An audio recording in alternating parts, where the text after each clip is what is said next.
not crazy. Well, no, if you're crazy, you're jumping the hole. Okay. This is going down into a mud hole. They scrape mud from the side of the well. Mm-hmm. And they paste this stuff all over your body.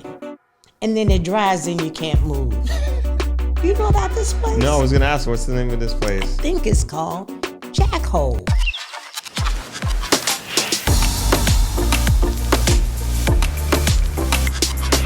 Hello, Thrive family, and welcome back to another video podcast episode. If this is your first time visiting, a special welcome to you. My name is Winthrop Wellington, and I am the host of On Deck with Throp, where we have meaningful conversations with people from all over the world, all about Jamaica. And today we have a very special guest, a real personal friend, really a family member. I actually call her my second mother, and it is a real honor and pleasure to have her on the podcast and then also share my second mom with you, the audience. So with that, I want to take the opportunity to welcome Dr. Valerie Durah to the podcast. Thank you. Thank you so much. I am happy to be here. I just asked you before we started how long you had been in operation, and you said a year and a half. I'm surprised it took so long for you to invite me, but I'm glad that I'm here now. Definitely. I feel like I had to get more proficient in it, kind of didn't know what I was doing in the beginning. And now I feel that I'm at a comfortable impasse, if you will, to have people like yourself come on. And really, the way I'm also looking at it is that I'm sharing our relationship with my audience, and not only from the relationship aspect, but also what it is that you do and the impact that you have had on me and my family, and then also your love for Jamaica as well, which we'll get into all of that. Before we get into that, though, I do want to give you an opportunity to introduce yourself to the audience, and I could talk about NTAC and everything, but I think you're the best person to speak to that. Okay. Well, let me first say that I could use many different introductions to introduce myself, but I'll quickly tell you that the Neighborhood Technical Assistance Clinic is a technical assistance provider in New York City. I like to say that our organization, which we started about 30 years ago, is probably the first African-American woman-led organization that provided support to nonprofit organizations.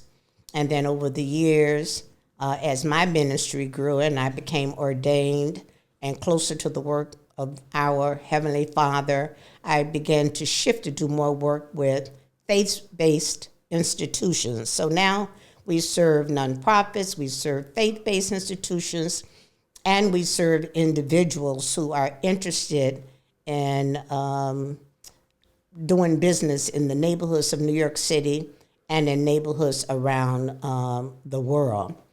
I like to add to that one of the nonprofits that Neighborhood Technical Assistance Clinic has been able to support is Travelers' very own N.E.E.T program.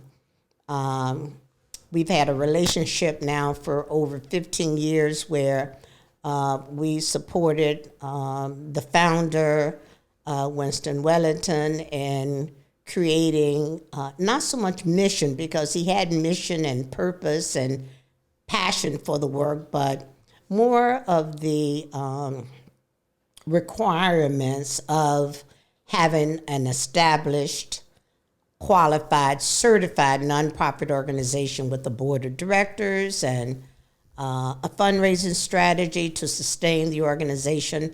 So this is just one of an example of how we have extended the work of NTAC from across the borders to serve the N.E.E.T program.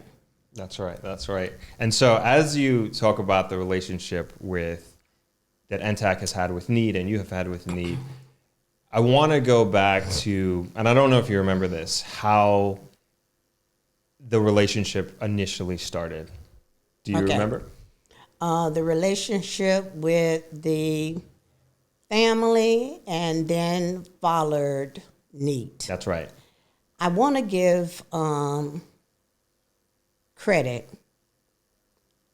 real credit, to the Rodneys. Right. They and Carl Rodney, who sponsored the Carib News Business Conference in the Caribbean, to embrace the Neighborhood Technical Assistance Clinic very early on as a transplant to New York City.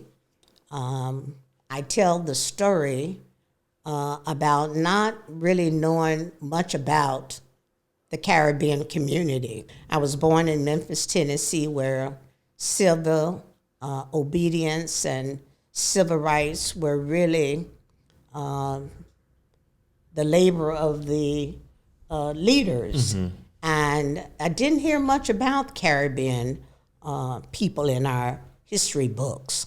And so when I moved to New York as an adult who had been educated undergraduate and graduate school, I moved to a city, New York City, where the highest ranking political person was from Jamaica. Her name was, or is, what is her name? Deborah, remind me again. You talking about? Yvonne Graham. Okay. Why could I not remember Yvonne Graham? And Yvonne Graham, going back to the Rodneys, say you'll have to go on one of these annual trips with the business conference. And so I believe my first Caribbean conference was in Jamaica. And Mr. Wellington, Winston Wellington, was on that trip. And we got a chance to really get to know each other. Mm-hmm. And he had children, and I had children, the similar age. And I brought my brookie, with me. My son never came. And then you all were on some of those, those trips.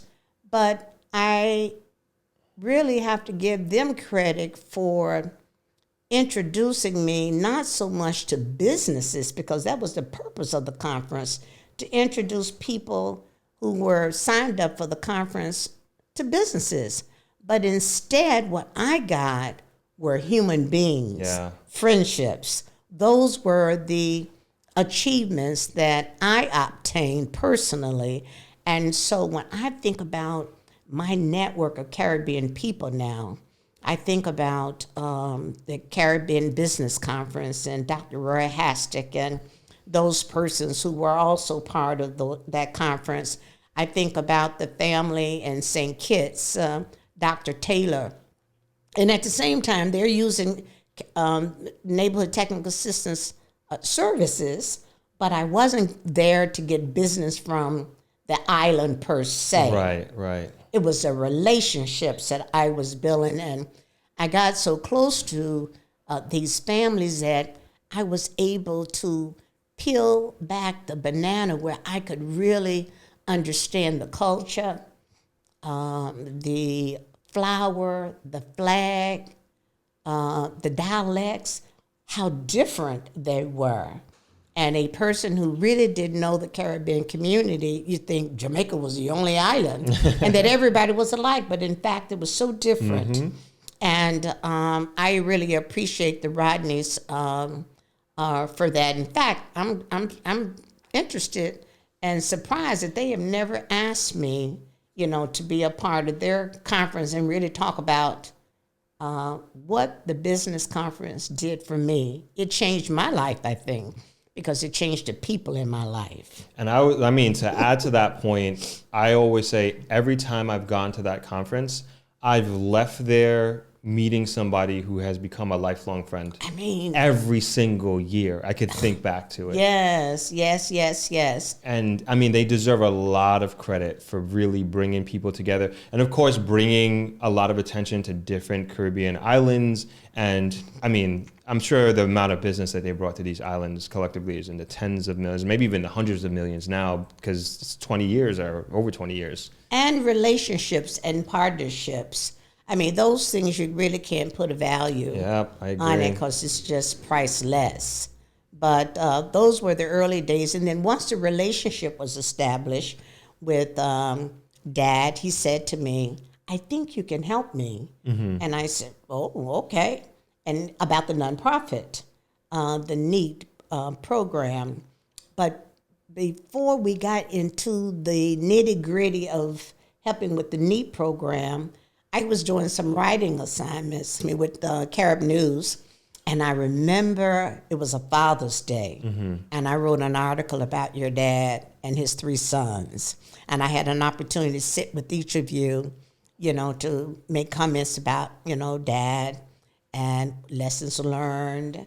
And I submitted the article, and it was really well received. And then eventually, Wellington was one of our lifetime achievement winners. I believe you came to that. I was there, yes. That may have been one of your first conferences of my organization. That's right.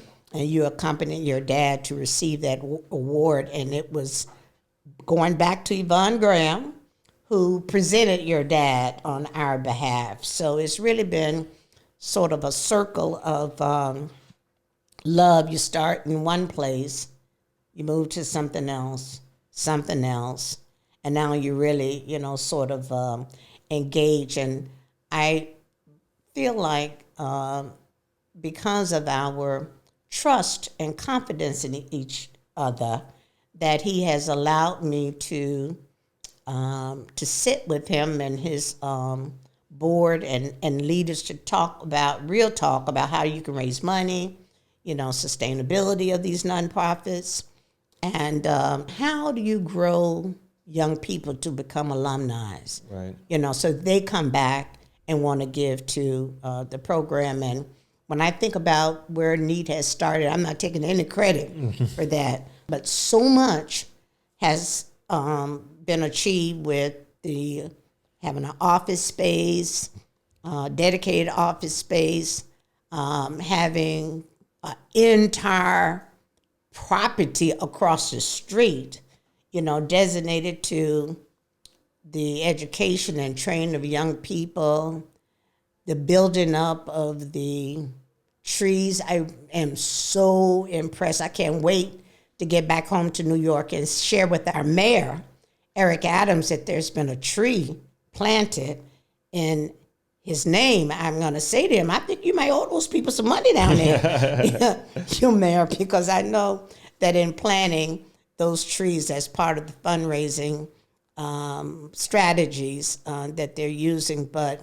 that's sort of how I got involved. It was work first with the business conference, then building the relationship, and just considering this place a home away from home. When I really want to get away, to come here and be able to be welcomed by so many, of course, of the staff and of course the family, and seeing staff who've been around for 13, 14, and we talked earlier, 20-some odd years. Yeah. That's amazing. Yeah, we're lucky. We have a very That's just good amazing, team. amazing.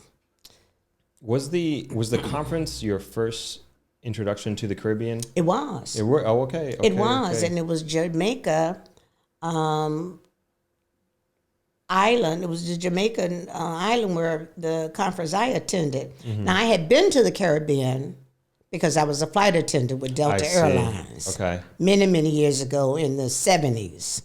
And I was part of that after Dr. Martin Luther King was killed in 1968 in Memphis, Tennessee, my home. There was a huge recruitment from Delta Airlines and the other airlines as well to recruit people of color, and especially those who were graduated from college and was ready to sign up and fly out, the next day. And so when I was told on one of those early flights that I was going to Jamaica, I thought they were talking about Jamaica Queens. I had no idea. I saw that water and said, what the, because they really didn't give us this description so much where we were going. But I think it was the conference where I had developed relationships and was able to visit homes and to partake in the food, not just Jamaican, but Caribbean food, learning the national dishes for each country and being able to take what I learned from the Caribbean back to Brooklyn. I served as the first African-American trustee of the Brooklyn Historical Society. And the Caribbean people just were not included in the history of Brooklyn. And so talking with Dr.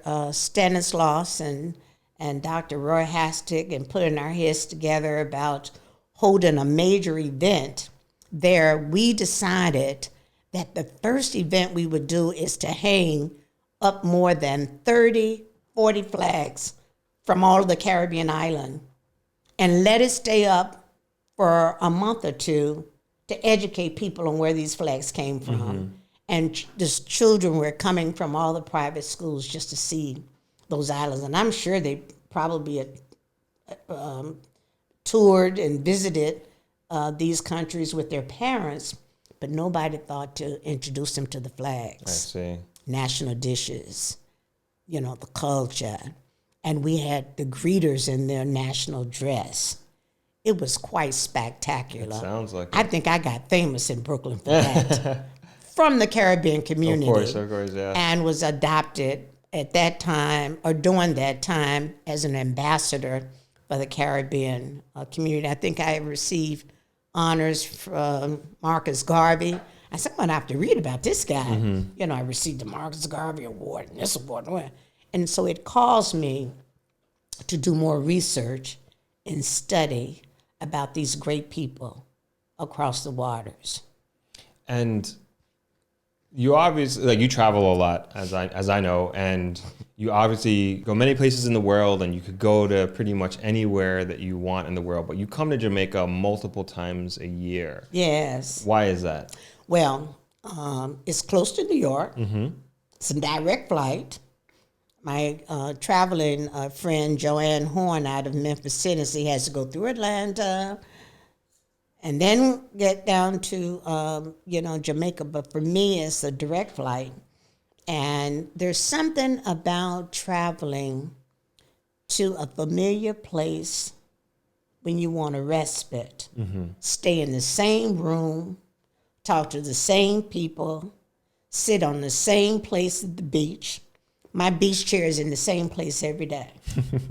To be able to collaborate with the top chef, George, in the restaurant, and explain to him that I found this dish that I love, this escovitch. Is that saying it correctly? Escovitch, yeah. And he, I hook him up, as one would say, and he goes out and buys this fish, this okra, and this is my meal every morning that I'm here. Now, I've been to Australia, I've been to practically every continent around the world except the Antarctic, which I'm not interested in going. Okay, fair enough. But the short distance and to be able to come to a place that's familiar and where I can travel alone if need be. Now, my husband at home is not as interested in traveling to hot areas, warm areas. Now, I know why he doesn't. He's not a swimmer, and he's not a Caribbean, but he does not once prevent me from, having, that joy. I do believe that being familiar, having a connection with more than just one thing. You know, a nonprofit, a few restaurants in the area. All of that makes, it's not like I don't feel like I'm on vacation. Okay. That's the point I want to drive home. It feels like I'm taking a weekend break or a week's break. I'm taking a respite to a place that I love, where people I love. So I use the vacation to explore with friends and family the things that I already know about Jamaica. So we're in a different kind of mode where, you know, we got a schedule like this here. At morning at 8 a.m. we wake up. Then we're on a tour bus. Then we go to this restaurant. Then we go to these museums. Then we go to this. By the time we finish with that place, Right. places on that vacation, then I need a Jamaica trip. Gotcha. I understand. I need a rest. And so if somebody was considering coming to Jamaica for vacation, would you recommend it? Or I should say, how would you recommend them coming? Well, I want to say you have to know the person when you're really making a recommendation for how they spend their downtime. Right. People also spending their money. And I was to travel with a friend of mine, even on this trip, but she had a requirement. She said, I need to see the ocean. I need to really be right there. I want to see what goes up and what comes down. I said, well, then this is not the trip for you. Mm-hmm. Because it wasn't. Right. This is not, that wasn't the view she was going to get. And I know which view she was thinking about.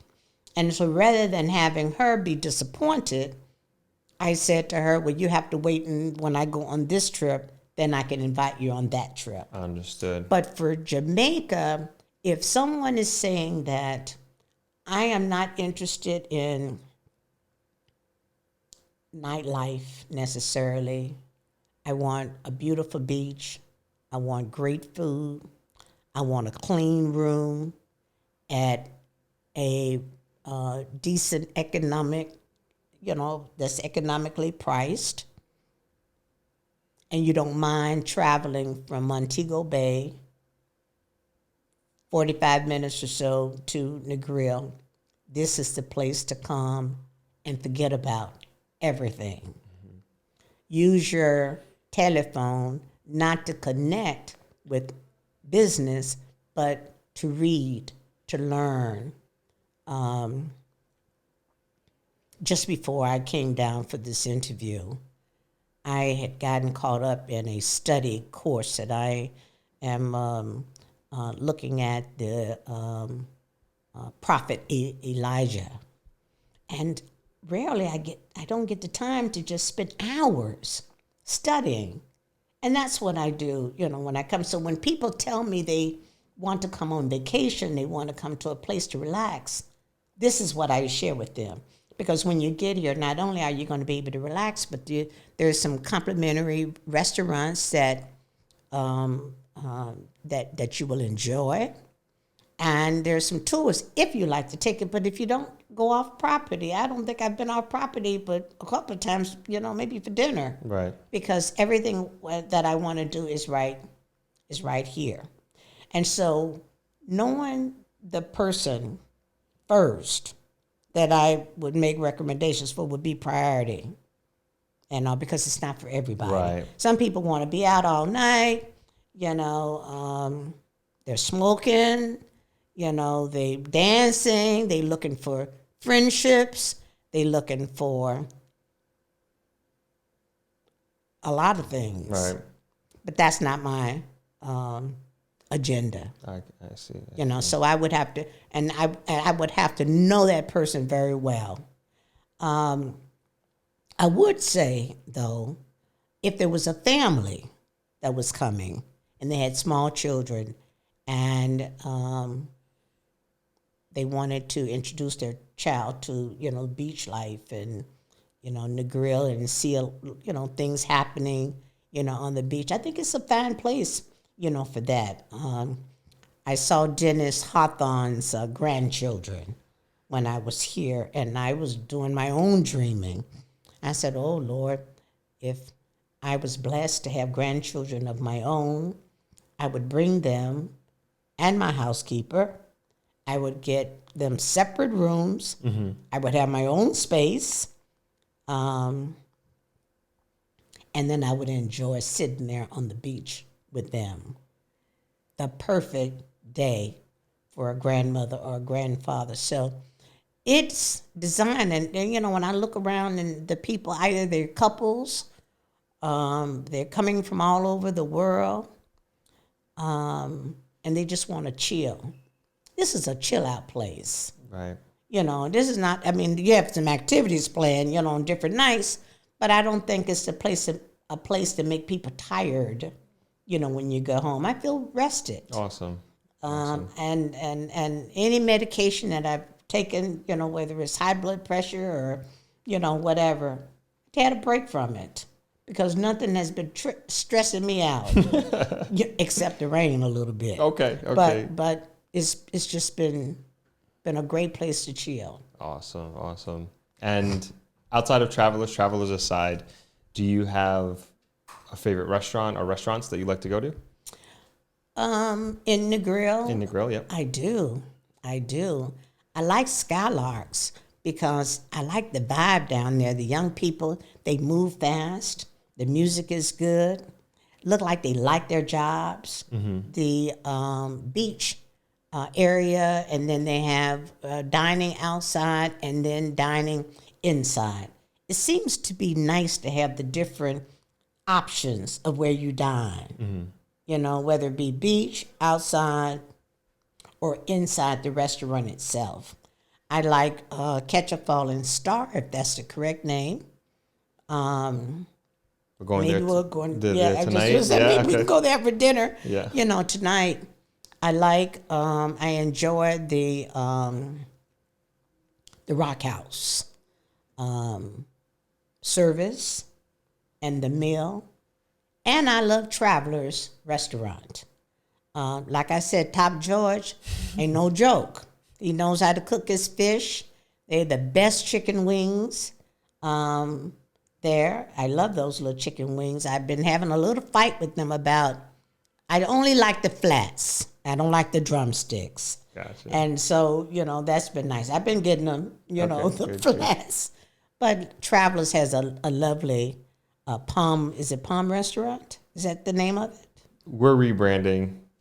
But yeah, Travelers Palm Restaurant now. Yeah, I thought I read somewhere they had Travelers a name Palm. and so on. That's right. But yes, I would include our home restaurant as one of my favorites as well. Okay, awesome. So me and you, we have the same favorite massage place that we go to here in Negril. Yes. How did you find Jackie's? What make you think that's my favorite place? Oh, excuse me. It's my favorite place. I speak for myself. I'm just kidding. Of course, Jackie's is my favorite place. Well, I knew Jackie in New York. Oh, you knew her from New York? Yes. Oh, I didn't know that. Okay. And I remember the very important people who were investing in her vision.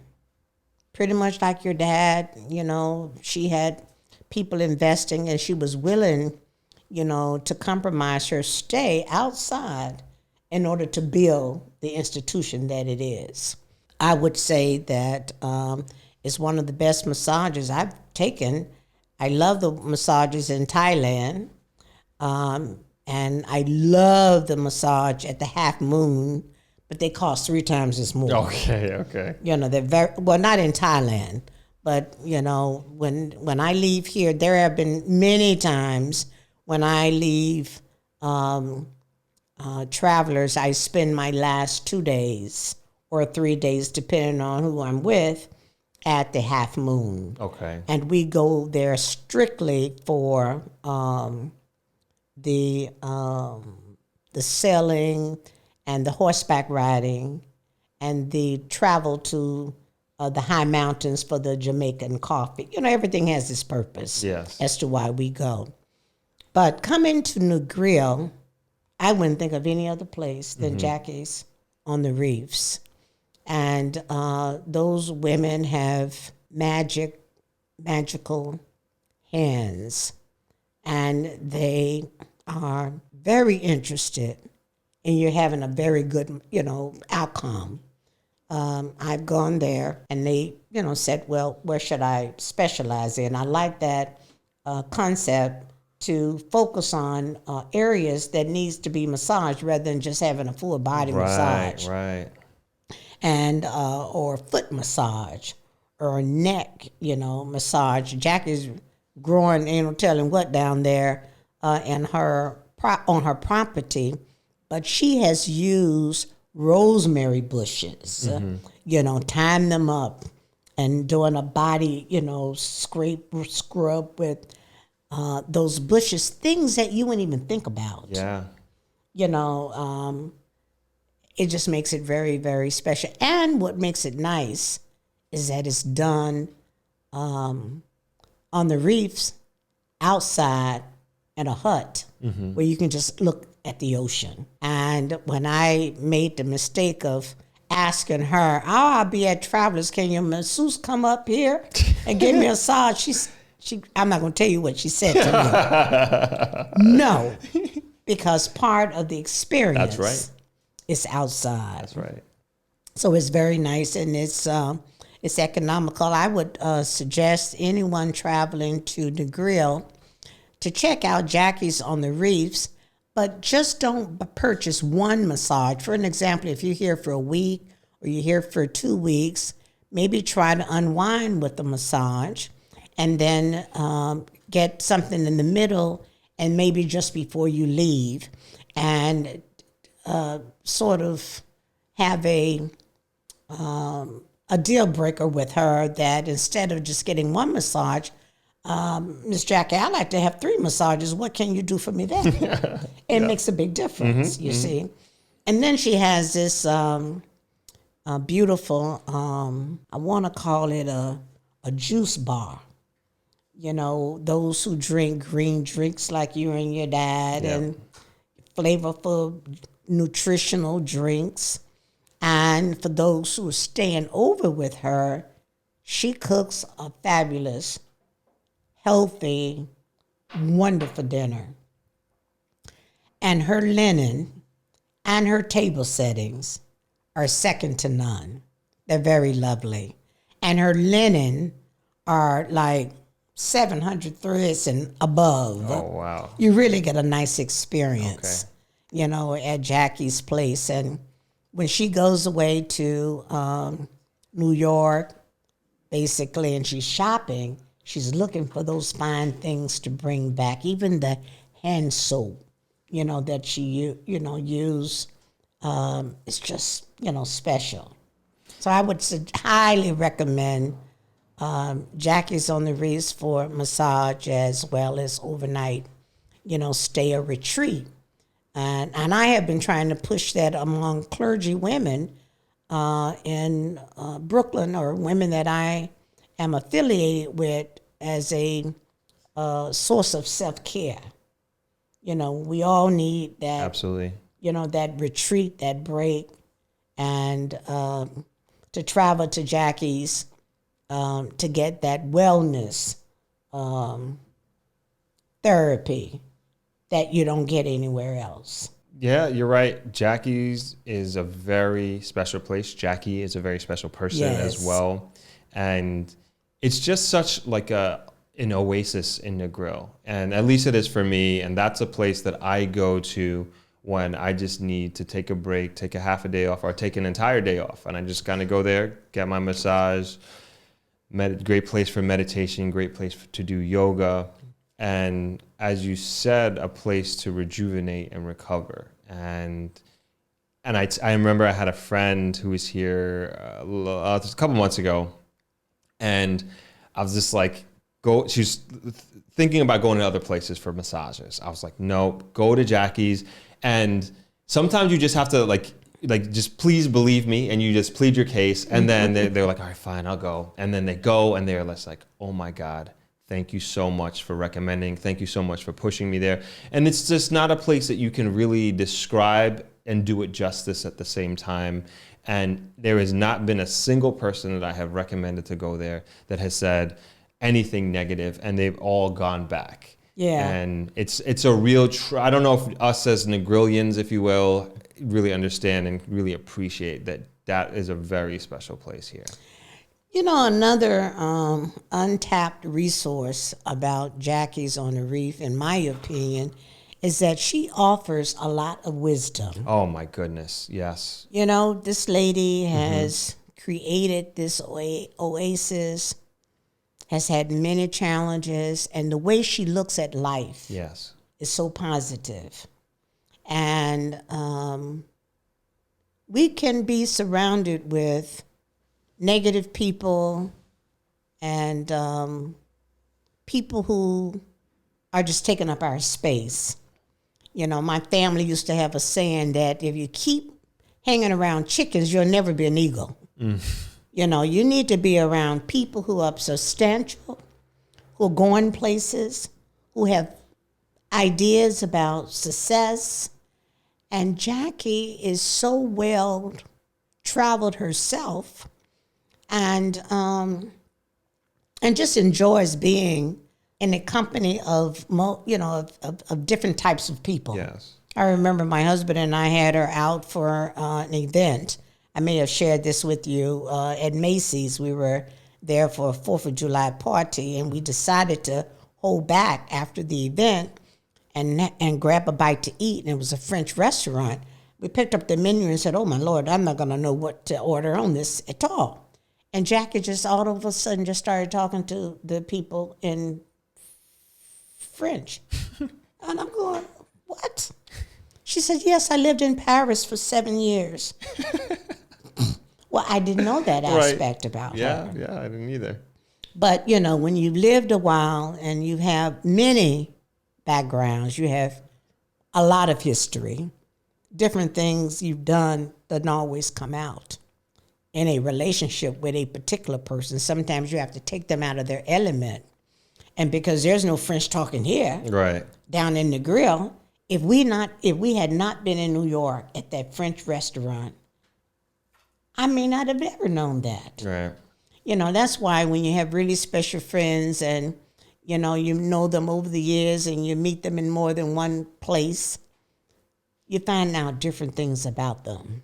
And honestly, every single time I sit down with Jackie, I learn something. And I'm just quiet, you know, and because you're right, like she has so much wisdom to offer.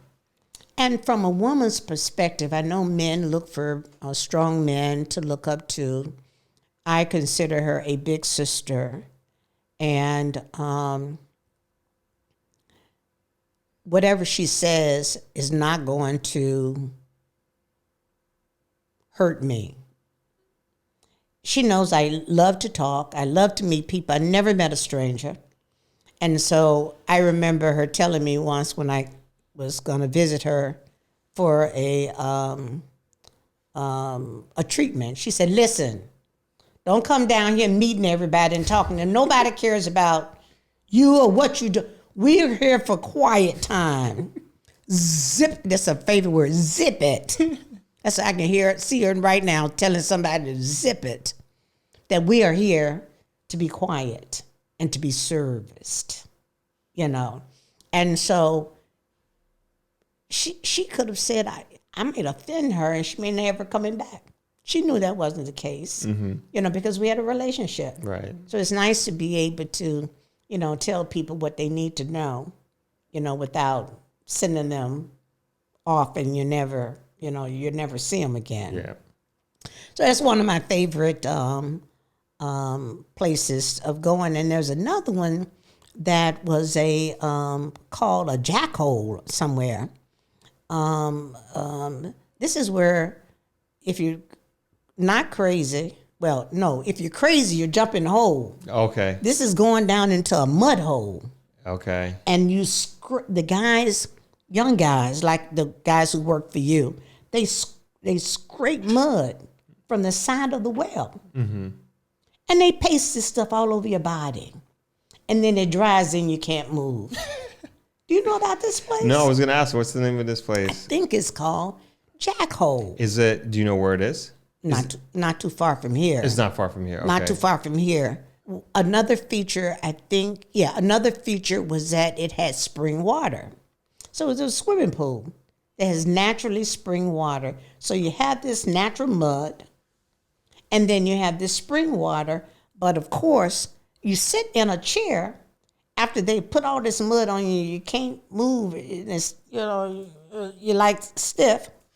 Then they take this water and they just start dropping the water on you like buckets of water. So you sit in this chair like you're in an electric chair, and then they dump all of this water and get the mud off of you. And then after the mud is gone, then they suggest you get into the spring water. Your body feels so renewed. I see. It's like taking a layer off. And then they have, 2 or 3 people working on you.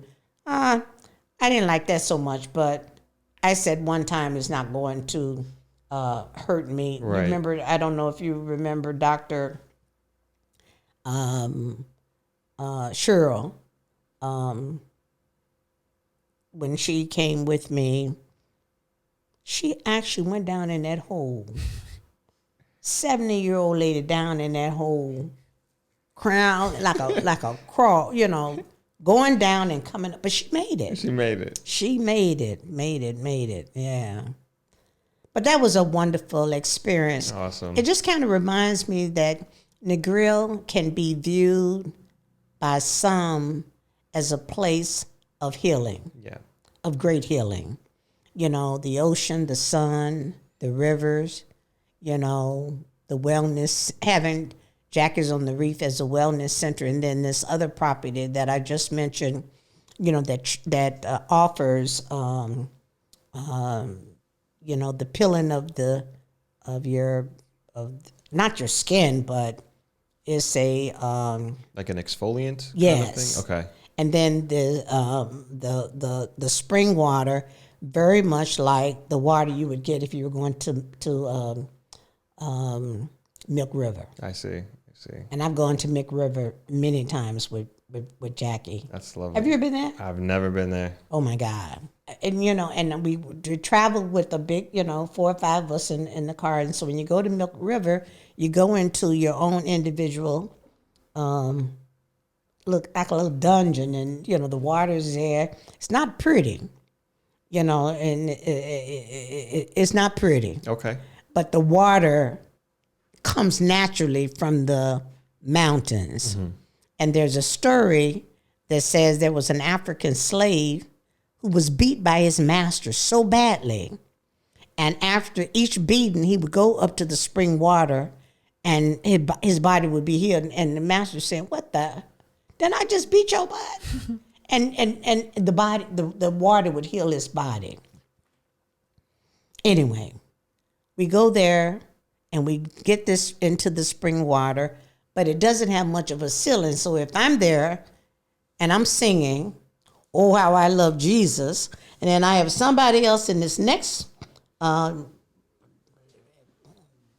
gate area, dungeon, whatever, singing some other song, you got 5 or 6 people singing different songs. You saying, "What the heck is going on here?"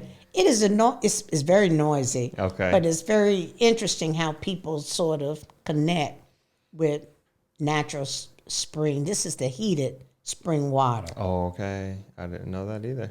Have you ever been in naturally spring water? In St. Thomas, which is completely other side of the island at, I forget the name, in Bath. That's Bath. what it's called, Bath. Well, you have to go to Milk River. Okay. Because it's not, far for the experience alone. And I tell people when I'm in the States, and I say, "Oh, I know a little bit about Jamaica." If I say Negril, they say, "Yeah." If I say Milk River, they'll say, "Oh, man." You got the Jamaica card. now you're talking. Okay, now you're okay. talking. I like that. Lovely. I like that. I guess bringing it from Milk River back to Negril, pre-COVID, I know you used to volunteer at the soup kitchen. At least one time you did. Oh boy. Your dad, I mentioned that today because your father was telling me about father who runs the soup. Father Jim. Father Jim Yes. runs the soup kitchen, Yeah. and I noticed he hadn't said much about going to church, but that's probably been as a result of COVID, Right. As well. I think all churches across the world has just been experiencing a decrease in participation and more virtually. But your dad was off to his weekly volunteer at the soup kitchen, Yes. which is extended to anyone who wished to volunteer, in Negril. And we were there doing our volunteer work. I had put in my couple of hours, and then I looked around and I said, "Where is Mr. Wellington?" And they said, "Oh, he left an hour ago." I said, "He left me here?" I could not believe it. But, being the spirit around, other good spirits, Yeah. the lady says, "As soon as I finish doing this, I will take you home." But when I walked into the office, at that time, he was sitting in the N.E.E.T office next door. Yeah. And I asked him, I said, "Did you forget anything?" He says, "No, I think I got all my stuff." I said, "What about people?" He said, "Oh my God." He really forgot that. But it really reminds me that it's important for people to feel comfortable, when they're traveling, that it's not based on just one person. I was comfortable at that soup kitchen, dad or not, because I was there for a purpose, to be able to allow God to use my hands and my heart while I was here. I was so grateful to be able to come and to visit, which I consider it a privilege, to be able to relax and to, do a little work. So I said, let me give back my time. But that was a memory, I think, we'll all, not only the two of us, Mr. Wellington and myself, but everybody in that soup kitchen know not to catch no ride with your dad. Because he will forget you. He will forget you. Oh man, that's funny. But I just find that, like, that's a funny story, of course. But then, when people do come on vacation, they come here to relax, and they decide to take time out to give back. I feel like that's really, really special, and says a lot about that individual. And well, keep in mind, I never feel like this vacation time for me. Right. This is really just taking a break, just chilling. And Sunday was a big day here. There was a lot of activities going on. They were setting up for karaoke. Somebody's big birthday party was on the beach. I'd never seen that before. Then they had a special dinner, and then the big tent, of course, and all of that nonsense. I said, let me get out of here. Okay, yeah. I got dressed and went down to have my dinner in a quiet place. And I said, if that's too crowded, I'm going to go to the next place. Okay. Because I wasn't looking, that was a little bit much. Mm-hmm. And a lot of moving parts. And I said, oh, Lord, now I'm going to have to take some medication, which I wasn't interested in. But I don't consider it, a vacation. And I feel like in life, I'm not the only one who have places that they go and they don't consider it a vacation. It's like their go-to place where I just rest. Or I put me in the presence of great people, or put me in the presence of ancestors, or a body of water where I can just have talks with myself and to be myself. So that's not my form of vacation. And that travels for me, and N.E.E.T for me is in a different space, than, vacation. I saw people come up with some terminology called staycation or stay something. That's during right, the staycation. pandemic. Yeah. Well, everybody has a definition for the things that they love to do. And that's my story about travelers, and I'm sticking to it. It's my chill out place. Awesome. It's where I come to rest. Awesome. And I know you're heading out tomorrow. We have dinner in a couple of hours. Was this a good trip for you? It has been. It really has been. I learned something about the security guard I never really thought about.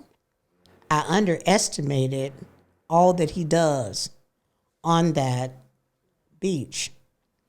And I made it a point, and it was hard for him to accept my tips. I wanted to tip him, not because I felt like I needed to, or he asked me to, that I realized he was offering a service that was important for me. When I came down, my seating area was set up. When people walked over and they were talking too long, staying too long, trying to hustle me, he would ask them to pass on. And that, you hear what she said? No means no. And no, she doesn't want her feet done today. I mean, he was just a blessing. And I was able to see that role differently. And the way he nurtured your chairs and kept your property good, in good shape. And he says he has to account for that at the end of the day, to his boss. How many chairs, this, that. But things have been so upgraded, on the beach. And it feels so safe. And I contribute a lot of that comfort to that security guard, Jadwin, I believe his name is. Jermaine, yeah. A nice young man. Yes. And I tried to say to him that he struck me as a upcoming police officer, that he possessed the qualities. And if you agree with me, I wanted him to study the requirements for it and work toward that. Because he's really he's an asset, in my opinion. And y'all done good by, selecting him as a protector and a person who tries to, carry out the rules. We all need safety, so I appreciate it, the time that I've had on the beach and him and all of the other services. And I'm looking forward to dinner. And tomorrow I'll be back on the plane, but with the promise that I will soon come back. All right. That's what I like to hear. I'll soon come back as quick as I can. And I'll try to bring my daughter. And that was another reason. I said my husband may not come, but my daughter loves Negril. And she can't wait. I had her talking to everybody from Romeo, all around. We miss you, bro. And she said, I miss you too. But we'll be back soon. We'll be back soon. Thank you for having me. Absolutely. Thank you for giving me an opportunity to share our relationship and my relationship with Negril and with N.E.E.T and just with the family in general. I love you all very much. And we love you very much as well, Dr. Durah. Thanks. And with that, I do want to give people an opportunity if they want to help out or find out more information about NTAC. Where can they go to find that info? We're on the website, and it's called Neighborhood Clinic. One word, neighborhoodclinic.org. We just had a fabulous fundraiser, and it should be, the photos should be up on the site as well. You probably even see a picture of Winthrop because he was there, along with the mayor and our district attorney and all of our important leaders. stop by to congratulate and to salute our honorees this year. So that's where you can find me.